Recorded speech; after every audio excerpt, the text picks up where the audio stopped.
My daughter was actually diagnosed with ADHD through some evaluations with her school teachers and her primary care doctor.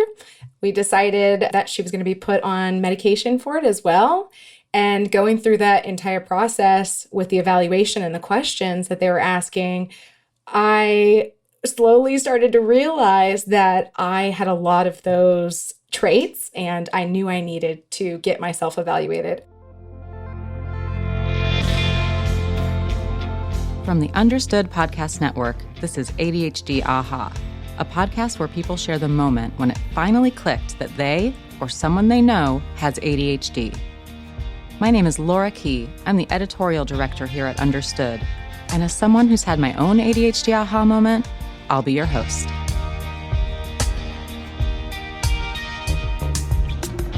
I'm here today with Lacey Armstrong. Lacey is the mother of 3 kids. She lives in South Carolina and is a marketing manager of the Charlotte Soccer Academy. She also coaches 2 teams, has a daughter with ADHD, and has ADHD herself. Welcome, Lacey. Thank you, Laura. I'm so excited to be here. Tell me what it was like for Candace to go through the evaluation process and what that brought up for you.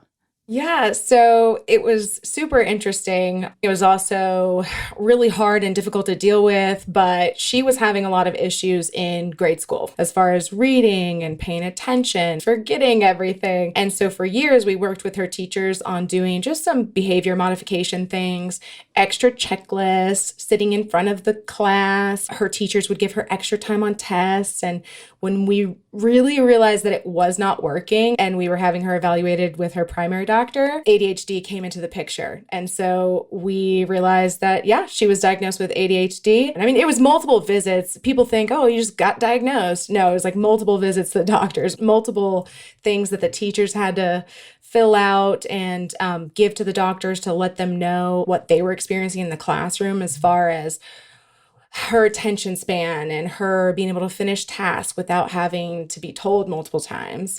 We filled out this questionnaire and she answered high in almost every category except the hyperactivity. She had no problem sitting in a chair. She could sit in a chair, but she was not listening to you. So she got diagnosed and we started her on a medication regimen. For those listening, there are 3 different types of ADHD. There's ADHD that's predominantly hyperactive and impulsive presentation. There's ADHD that is predominantly inattentive presentation. It sounds like that's Candace, right? Yep, exactly. And then the third one is ADHD combined presentation. But that second one, that predominantly inattentive presentation, is what people often refer to as ADD, which ADD is ADHD. It's a subtype of ADHD. So Lacey, you have ADHD. Yes.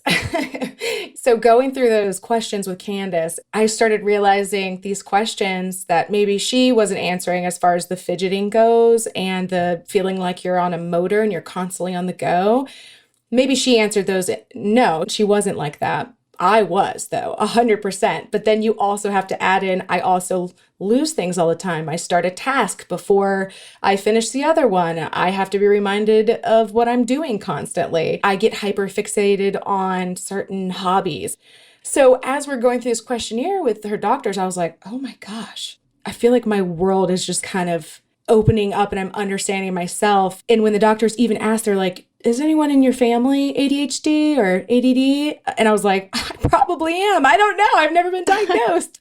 Yeah. So shortly after getting her diagnosed, I got sent to a psychiatrist who in 2019 diagnosed me with the one that you described about the combined ADHD. What did that process feel like to you? Did you have doubts? Were you relieved? Tell me how you felt. I was shocked because one, I felt like everything was making sense for once in my life. Everyone would say, how do you do everything that you do? And it's not that I felt like I never had a choice. It was just a physical impulse to be everywhere, do everything, run on a motor. And so when I'm sitting down there with the psychiatrist that's going over these questions with me and asking me all sorts of wild things pertaining to how I grew up and my childhood, everything was making sense. Tell me about growing up. What kinds of things were coming into place for you? I was a person that was involved in every sport possible, everything that I could compete in, swimming, lacrosse, soccer, anything that I could do. But then also on top of that, I was doing chess club, chorus, band, anything that I could learn and challenge myself. Now, I might not be really good at all of those things, but I get hyper fixated and I'd want to do all those things. Also, if I wasn't challenged in school, I was not paying attention and I was on to the next thing, which is, for me, I figured that ADHD people it's not that they're not smart and it's not that they can't finish tasks. Is that if they're not challenged, which I had a lot of, I was in GT classes, high level. If you're not challenged, you get bored and you tune everything out. And that's why you get bad grades. Also, doing homework, I'm not going to do it. I'm not doing homework. Yeah. I don't want to do it. Totally. ADHD has nothing to do with intelligence. It's not a mark of whether or not you're quote unquote smart or not smart. It's about those executive functioning skills and like task management. Exactly. And I was like, everything I did growing up was directly related to, is this going to give me enjoyment right now? And if it's not, I'm not doing it. And if I want to break rules, I'm going to break rules. If I don't want to listen to this person, I'm not going to. I was like, oh my goodness. It wasn't that I was a bad kid. It was just, I didn't have anything to help me with my ADHD. Besides sports. Sports really, really helped me. And if I didn't have sports, I don't even know where I would be right now. Totally. I was a hardcore volleyball and basketball player growing up. I didn't get diagnosed till I was 30. And sports, I mean, looking back, I'm like, what would I have done had it not been for sports? Yeah. Yeah. And it's perfect for ADHD people because the competition, you have to be the best. I feel like that's pretty common. And that physical exertion just to get your brain going, your dopamine going, endorphins, anything to get that naturally.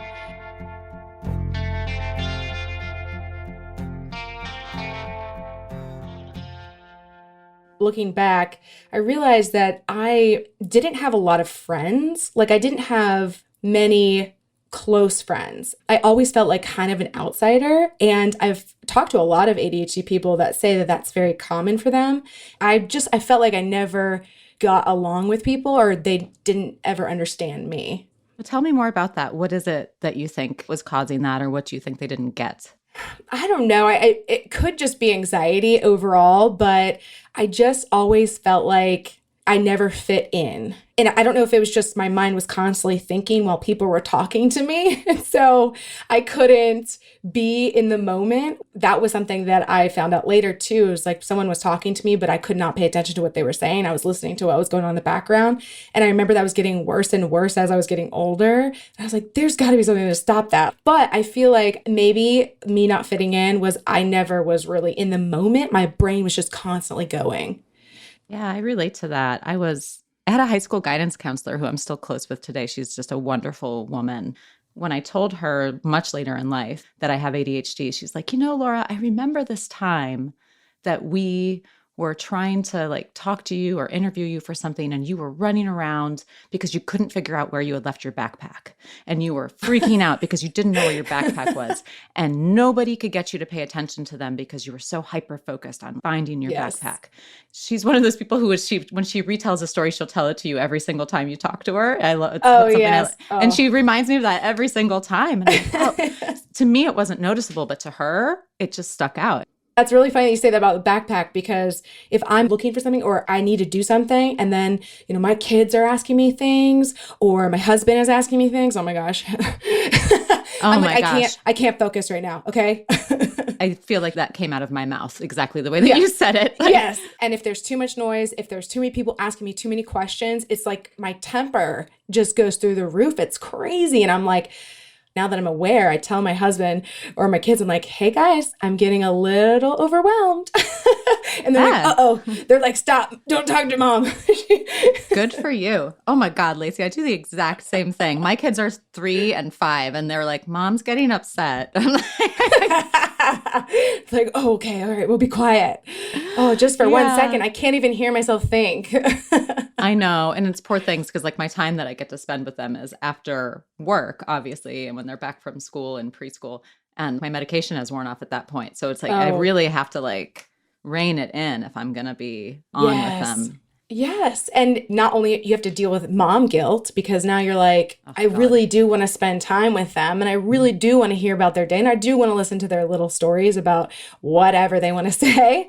But a lot of ADHD people need that isolation when they get done with work. You can't have any more socializing. It doesn't matter if it's your kids, your husband, you need quiet. I'll find myself like in the car and it's just quiet. And I'm like, oh, this is so nice. Because my brain just needs a moment to transition. And I feel bad sometimes because I want to talk to my kids, but I'm like, I can't do it. I can't mentally do it.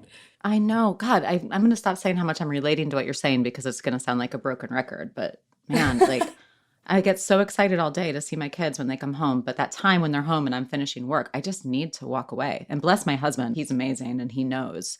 And, he helps out in that regard. But yeah, it's tricky. Yeah. Now, is your husband ADHD or neurodivergent in any way? No, he's just French. Okay, so blunt and just tells it like it is. Okay, yes. Got it. Can't believe I just said that. See, okay, so like that's a good transition because you've mentioned before about oversharing. Yes, okay. Is this a new thing for you? Has this been since you can remember? Tell me about oversharing. So, okay, this is not a new thing, but I'm newly self-aware, if you will, because as I was diagnosed with ADHD and my daughter was diagnosed with ADHD, I wanted to read and learn everything there was available about ADHD and behavior modification, behavior therapy, all kinds of things. So as I'm reading through material, I'm starting to read other people's stories. And there's this thing that ADHD people do where they just talk a lot because either it's like they're just nervous or they don't want like silence or they don't want to, they just want to keep the conversation going. So oversharing is a big characteristic for ADHD people, at least for me it is. And I now am so aware when I'm oversharing that it's like cringy. I think about it afterwards. I'm like, oh my gosh. I'm like, why did I say all that? That was not needed. I'll tell you a story. I was at the soccer fields. It was after one of the games that I coached, and I saw a friend of mine from an old neighborhood that I used to live in, and we were just chatting, and it was just a normal chat. Hey, how are you? The casual. She was like, how are the kids doing? I was like, they're great. I said, but I think we're done. I think we're done, and I'm getting an IUD next week, and because I wasn't gonna get one, a couple years ago because I had the LEAP procedures, and I had like some stuff on my cervix, and I was just kept going and going. I was like, okay, when am I gonna shut up because this is like way like we're talking about we're asking about the kids and I'm like all of a sudden now we're talking about my cervix. I'm like, really? Like, does this need to be stated? I actually relate to that too, but I'm not going to explain why. Okay. Well, first of all, I think that more people should be open about birth control. I'm just going to say Absolutely. that and then let it go to the side. This is not a podcast about birth control. But okay, so that happened. You get home. What's your thought process? Like, how do you treat yourself after something like that happens? I usually replay the conversation. I'm like, how did I get to talking about that? And I'm like, does she think that was crazy? Is she like, wow, that was personal? Or, I know her. She's probably like, whatever, that's fine. But I constantly replay it. I'm like, was that oversharing? What was that? Why did I say that? I'm like, oh, that's just my ADHD. So then eventually I forget about it, but there'll be a couple days of me just dwelling on it. And then I'll tell my husband and he laughs at it. He thinks it's hilarious. He thinks all of my oversharing stories are funny. Unless it's about him, then he's like, why did you do that? I'm like, see, no one is safe. Oh, wow. Yeah. So it's a lot of like, I'm mean to myself, which I'm working on, and I'm working on therapy, which is like constantly, I wouldn't let my kids be mean to themselves. So I have to treat myself with some kindness and some grace, but I'm aware of everything I say now, which is hard. Yeah. I almost liked being like ignorant, but. We've written on our website about ADHD and feelings of remorse and how that feeling of remorse can be like you can perseverate or get obsessed with feeling bad about what you've done when you do something that, especially now, you have this self-awareness, right? Which is beautiful. Exactly. You overshared, you maybe were a little bit impulsive in sharing information. And then because you're aware of it, you come home and you ruminate on it, right? You spin. Yes. And that can be related to trouble with managing emotions, which is also part of ADHD. Yes, absolutely. It can be a vicious cycle. And I want to control it. I just can't. And so what I feel like I need to do is give myself more grace and understand It's okay to overshare. And that's who you are. I mean, honestly, I'm very authentic. I truly believe that. But sometimes I'm like, people don't always appreciate your authentic self. And have you heard of masking, where ADHD people mask who they are so that way they feel accepted? And maybe, tying back into how I said I felt like I didn't belong. So I felt like I was constantly masking. I was trying to be relatable. So now that I'm trying to be my authentic self, I'm like, okay, that's who I am. I'm impulsive. As long as I'm not hurting anyone, I think that's just who I am. And I have to learn to appreciate and love that about myself. And that maybe, like you said, we do need to talk about birth control or whatever we want to talk about, Yeah. First of all, I bet people love that about you. One thing I love about ADHD, it brings a lot of spice of life, right? Yes. Hey, it brought you here. I'm grateful that you're here. I am too. And it really is nice. I mean, you keep saying that you relate to that, but for me, it feels good to hear that, because then I know that I'm not alone and that it's not just a me thing, and that there are other people that feel exactly how I feel. I mean, that feels really good to be related to. So we have the numbers and we are powerful, Lacey. Yeah.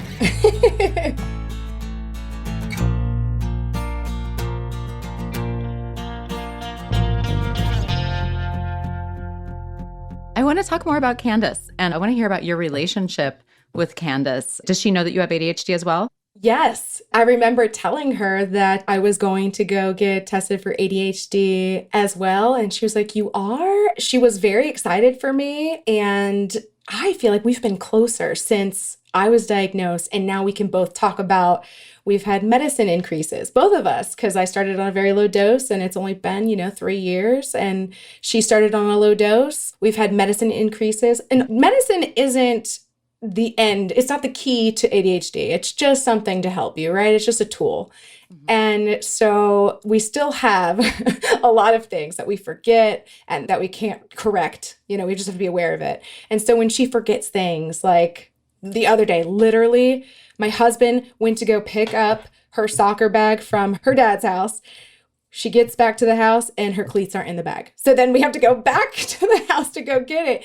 And this just happened yesterday. But it's constant. And so we both are like aware of that and say, it's okay, because we both have ADHD. We both are forgetting things and we can commiserate together.